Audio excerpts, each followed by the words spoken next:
School വിദ്യാർത്ഥികളെ ലക്ഷ്യമിട്ട് ലോഡ്ജിൽ നിന്ന് രാസലഹരി പാക്ക് ചെയ്യുന്നതിനിടെ യുവാക്കൾ അറസ്റ്റിൽ. കോഴിക്കോട് നടക്കാവിലാണ് ഡാൻസാഫും പോലീസും ചേർന്ന് ലഹരി വേട്ട നടത്തിയത്. 26 ഗ്രാം MDMAയുമായി 4 പേരെയാണ് അറസ്റ്റ് ചെയ്തത്.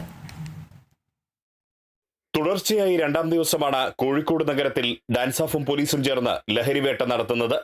കോഴിക്കോട് ഭട്ട് റോഡ് സ്വദേശി റോബർട്ട് ജെയിംസ്, കല്ലായി സ്വദേശി ഷഹറീസ്, നടുവണ്ണൂർ സ്വദേശി മുഹമ്മദ് റിസ്വാൻ, പയ്യാനക്കൽ സ്വദേശി ഫിനാൻ നാസിം എന്നിവരെയാണ് അറസ്റ്റ് ചെയ്തത്.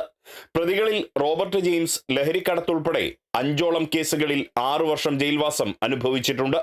മറ്റൊരു പ്രതിയായ ഷഹറീസ് ലഹരിക്കടത്തുമായി ബന്ധപ്പെട്ട് സൗദി അറേബ്യയിൽ 17 മാസം ജയിൽവാസം അനുഭവിച്ചയാളാണ്.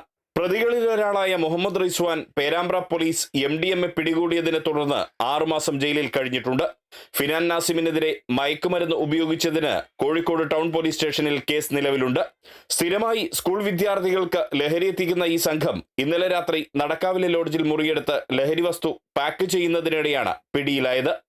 Kerala vision news, Kozhikode.